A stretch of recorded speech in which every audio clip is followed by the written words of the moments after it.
In the last class, we have discussed about the quantum confinement or quantum size effect and classification of nanomaterials into 0 dimension, 1 dimension, 2 dimension and 3 dimension.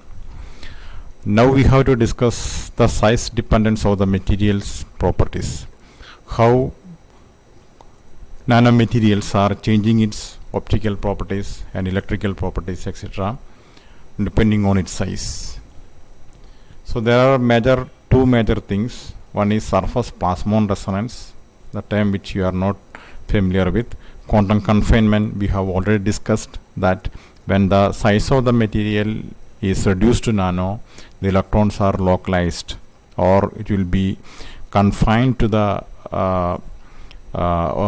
orbital. Okay, and we will discuss what are surface plasmon resonance and quantum confinement. Because of these properties, the optical properties of the nanomaterials are changing, and that too is also size dependent of the nanomaterial. I will show you the certain pictures that then you will understand how the color is changing. Optical means color because of the light. Okay. Next is surface plasmon resonance. What is surface plasmon resonance? Surface plasmon resonance is a very peculiar property of a metallic particle, nanoparticle. Surface plasmon resonance is taking place with the gold nanoparticles, silver nanoparticles, titanium nanoparticles, etc. So here, for example, I have taken gold nanoparticles, absorbs and scatter light with extraordinary efficiency. When light falls on the gold nanoparticles, it can scatter the light with extraordinary efficiency rather than light falling on the bulk gold. The strong interaction of light occurs because the conduction electron on the metal surface undergo a collective oscillation. That term is very important. Undergo a collective oscillation when they are excited by light at specific wavelength. Here what happens is, as you know, you can see more electrons on the surface on the metallic nanoparticles, and when light interacts with it, so it can be excited because of the light of particular wavelength of the light. Okay, and because of this reason, there should be a collective oscillation of the electron when the light is incident on it. So this is more effectively take place when the material goes to nano size. And this oscillation of this electron on the surface of the metal due to the interaction of a light with a particular wavelength is what is called surface plasmon resonance, SPR, surface plasmon resonance. The surface plasmon is a natural oscillation of the electron gas inside a given nanosphere. Electron gas means we have just taken as electrons as a gas to explain the phenomena. Surface plasmon is a natural oscillation of the electron gas inside a given nanosphere. It causes the absorption and scattering intensities of gold nanoparticles to be higher than identically sized non-plasmonic nanoparticles. So when you compare a non-plasmonic nanoparticles of same size, gold nanoparticle and other nanoparticle of the same size, but gold nanoparticles are showing the property of surface plasmon resonance, but the other particles do not. The scattering of light on the gold nanoparticle is different from scattering of light on other non-plasmonic nanoparticle. Okay, and then the SPR, surface plasmon resonance, is highly size and shape dependent. This is very much dependent on the size of the nanoparticle and also shape of the nanoparticles. And I'm not going to explain it. Surface plasmon resonance, just for your awareness, how it is oscillating, I just want to show you. And it occurs when any nanomaterial with an adequate density of free electrons percent. There should be free electrons percent to some sufficient amount. It will be seen only on the metal nanoparticles. Okay. And here the electron cloud is shown, the nanoparticle is shown, and the electron cloud is shown, and light waves is shown. Okay. then the electric field is produced when light is falling on the material. Okay, so the interaction between light and matter leads to the production of electric field on the nanomaterial surface. And here you can see that when light is falling on it, the electron cloud is getting separated or ionized. Okay, and then this is oscillating in this direction, oscillating this direction, both directions. Here also you can see that in this direction, here in this direction and in this direction. And this figure shows how, as a light wave passes through a material, the induced electric field creates a charge separation in the atoms. So it is clearly, you can see that a charge separation in the atoms, creating an electron cloud that then allows for electrons to move freely. Okay, so there will be a charge separation and creating an electron cloud, and that allows for electrons to move freely. Okay, so there is an oscillation. It cannot go beyond the oscillating field. Okay, so there should be, to some extent, there will be an oscillation is taking place. The electrons are getting more freedom. Okay, because of the interaction of light with the nanoparticles. Now I'm just showing you how the size of the nanoparticles and what happens to the light. Okay, here you can see that the size of the gold nanoparticles are decreasing from left to right, and then you can clearly see that it is moving to a blue shift or shorter wavelength. Okay, red, this is pink, blue, greenish, slightly greenish. Okay, and this is a blue shift with, we have already discussed it in the last class. Nanoparticle size decreases, we can observe a blue shift or the shorter wavelength region. When the nanoparticle size increases, it will show the red shift or the longer wavelength region. Next is quantum confinement. We have already discussed the quantum confinement. Quantum confinement is nothing but when the material size is reduced to nano, the electrons are confined to the orbital, and it will be, of course, under the influence of the nucleus. The quantum confinement is highly a size dependent phenomena. It is seen that for quantum dots, optical absorption or emission peaks shift to shorter wavelength, blue shift with a decrease in size. All these points are repeating and repeating because it is the crux of this topic. This is due to an increase in band gap with the decrease of particle size. Now they are showing some luminescent properties of a nanomaterial. I'm not going to discuss about cadmium selenide or cadmium selenide zinc sulfide, the core shell. Here it is shown that the fluorescence, luminescent means this kind of light emission is taking place in the absence of light. Fluorescence means in the presence of light. Okay, so here it shows that the 5.5 nanometer cadmium selenide nanoparticles, and also here 2.3 nanometer cadmium selenide nanoparticle size is decreasing, and then it moves from red to blue. Okay, and then blue shift is taking place or shorter wavelength is taking place. When the particle size increases, it will go to the red shift. So this is the fluorescence spectra. You can clearly see that 5.5 wavelength is higher, and it is going to 2.3, it is going to lower wavelength or blue shift.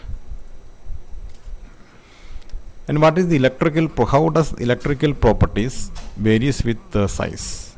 We have already discussed this, many points are repeating. In a metal, for example, we consider a bulk metal.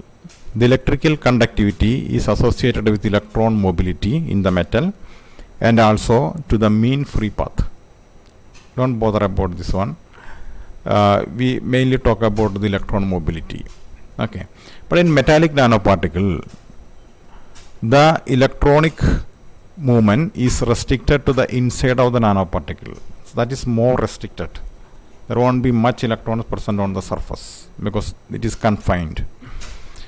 and the most of the electrons are tightly bound or delocalized. That means only a few of the delocalized electrons are left to move as free metallic electrons over the volume of the entire nanoparticles. So here in these 2 points we are just comparing a bulk metal and a metallic nanoparticle. In metallic nanoparticles, the conductivity depends on the electron mobility. In both cases, conductivity depends on the electron mobility. So here more free electrons are available on the bulk metal, and metallic nanoparticles, it is more confined or more delocalized or more tightly bound, and so there is not much free metallic electrons are available. Consequently, quantization of electronic energy levels occurs. Quantization means energy, electrons are oriented at their particular energy level. So in this situation, quantum confinement, a metallic material chosen does not exhibit bulk metallic behavior. That means it does not need to obey Ohm's law. It will behave differently when the size reduced to nano. The electrical properties of the nanomaterials are somewhat tunable on account of their size dependence. As we have already seen, with decreasing size, the conductivity decreases. To what application we need, what conductivity we need, we can make the materials of that particular size. That means size tunable. For example, like metallic copper, the electrical conductivity generally reduces to a very low critical value as their size reduced to a few nanometer. So as we know that metallic copper or copper is normally used for the electrical wiring for our daily use. But when the copper size is reduced from its bulk form to nanoparticle size, its conductivity reduced to very low critical value. That means it will reduce tremendously, or it will go from metallic to the semiconducting nature. And in fact, when the nanoscale level is reached, the same metal may become a semiconductor or even an insulator. So this is what the critical value. Below the critical value, it will go to an insulator. In case of carbon nanotubes, as you know, carbon nanotube is made up of entirely of carbon. You are familiar with graphite, right? Graphite, when you take one sheet of graphite and roll it into in the form of a tube. That is what the carbon nanotube. They conduct electricity extremely well, but it varies sensitively with the diameter and helicity of the tube lattice.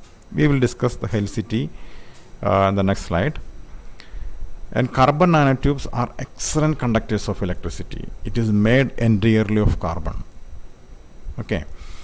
And then if there is a slight change in the diameter of the carbon nanotube, and also if there is any change in the number of tubes present in the material, will also change the conductivity of the material. And also whether the tube is tilted to some extent, that is what helicity means, tilted to some extent, then it also varies the conductivity. A slight change in these parameters can cause a shift in conductivity from values resembling those of metallic state to those of a semiconducting state. So this is carbon nanotubes. So here you can see that a graphite sheet, when you take a graphite sheet and roll it into the form of a tube, so we get a carbon nanotube. So this is another carbon nanotube, another carbon nanotube.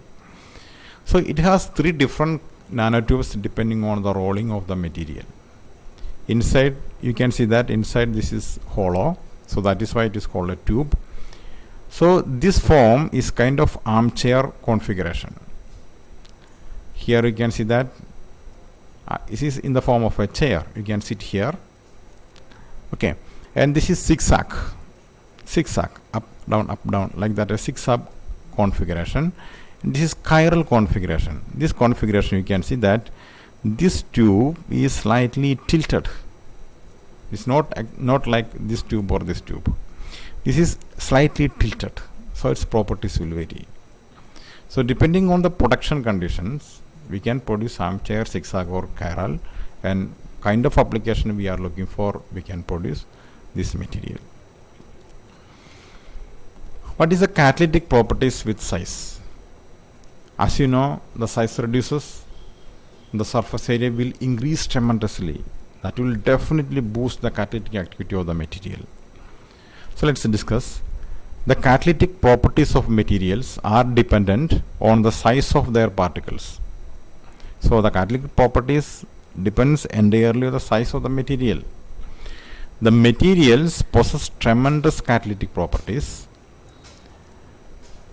The smaller the particles of any catalyst, the greater would be the surface area per unit volume. So as you know it, size decreases, surface area to volume ratio increases tremendously. So more surface will be available for reaction. Then the more would be the number of atomic centers present on the material, and the greater the efficiency with which the catalyst performs.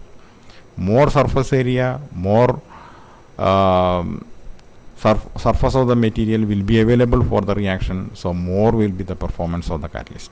Hence, catalytic materials, when present in nanoparticulate form, would have a tremendously larger surface area and a greater proportion of their constituent atoms at the surface. Okay, so more surface area means more atoms present on the surface, enabling them to achieve a correspondingly greater catalytic efficiency.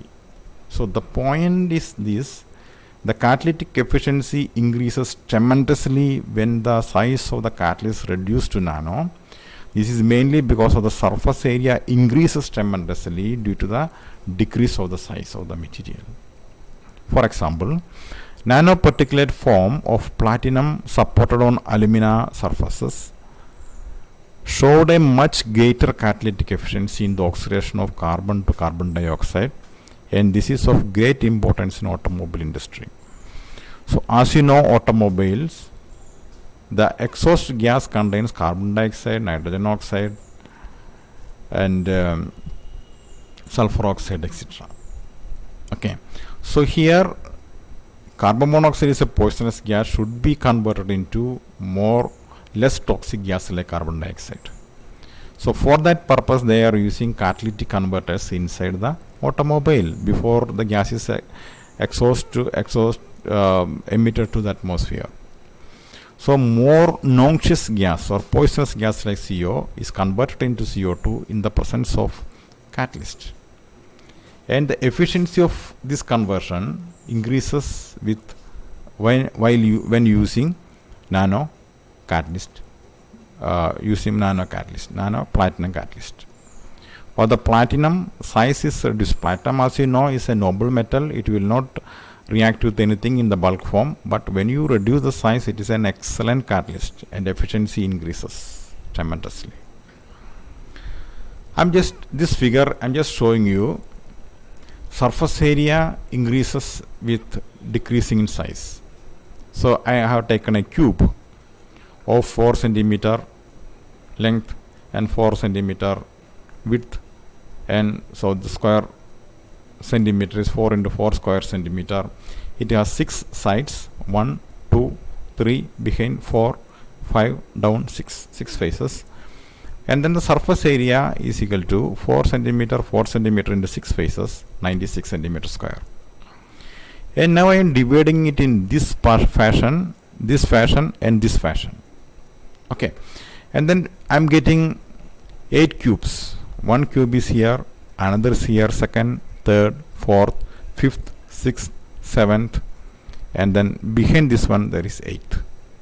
Okay, and this cube size is 2 centimeter and 2 centimeter. So surface area of this cube, you take only one cube, 2 centimeter and 2 centimeter into it has 6 faces, we get 24 centimeter square. Like this one, there are 8 cubes. When we divide it in this fashion and this fashion, we are getting 8 cubes. So 24 centimeter square into 8 cubes, so you are getting 192 centimeter square. So by just cutting this in 2 ways, the surface area is almost doubled. Now this is in centimeter and we are getting this in centimeter. Just imagine when you go to the nanometer size, from centimeter to nanometer, then tremendous increase in surface area will take in place. So this figure is just showing you how the surface area increases with reducing the particle size. As the particle size decreases, a greater portion of the atoms are found at the surface compared to those inside. We have discussed this point already. Therefore, nanoparticles have a much greater surface area per unit volume compared with the larger particles. Just repeating the points. It leads to nanoparticles more chemically reactive, already discussed. It is also found that materials which are inert in their bulk form, this point should be noted, materials which are inert in their bulk form are reactive when produced in their nanoscale form. For example, platinum. It's a noble metal, is not reactive in the bulk form, but in the nano form it is highly reactive. It can improve their properties. So just a comparison, an approximate comparison. Particle size 3 nanometer, atoms present on the surface 50%. When it goes to 30%, 30 nanometer size, it will be reduced to 5%. Here a 10%, a 10 times increase of the particle size is taking place, and here the surface atoms are decreased to 10 times decrease of particles atoms present on the surface is taking place with increase of the size of the material. Okay, I am stopping here. We will discuss the properties of application of the nanomaterials in the next class.